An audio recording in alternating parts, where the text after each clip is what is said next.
Tá, mas você sabe por que Botafogo e Vasco é chamado de o clássico da amizade? Oi, eu sou o Matheus Camargo e eu sou jornalista.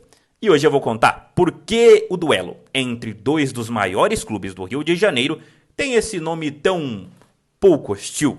Fato é que Botafogo e Vasco são realmente menos rivais que outros times do Rio de Janeiro. E tudo isso tem relação com a história dos dois clubes, começando praticamente da fundação do futebol do Vasco. O Vasco era um clube de remo, até por isso, Clube de Regatas Vasco da Gama.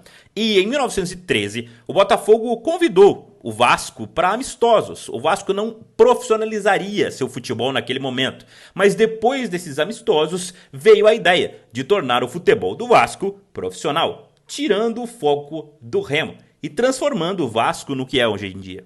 E essas histórias seguiram, até que em 1920, o Vasco da Gama, que não era aceito por rivais profissionais do Rio de Janeiro, por ter negros e analfabetos no seu time, teve a ajuda de um dirigente do Botafogo para fazer a aproximação, ajudando o Vasco a ser aceito e aí sim entrar de vez no Campeonato Carioca e ser o Vasco forte e campeão.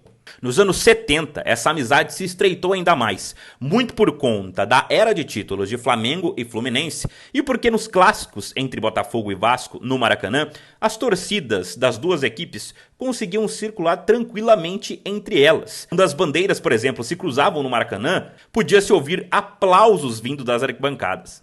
Essas histórias não são únicas. Outras histórias de amizade circundam a história de Vasco e Botafogo, que, costumeiramente, são jogos de paz no Rio de Janeiro.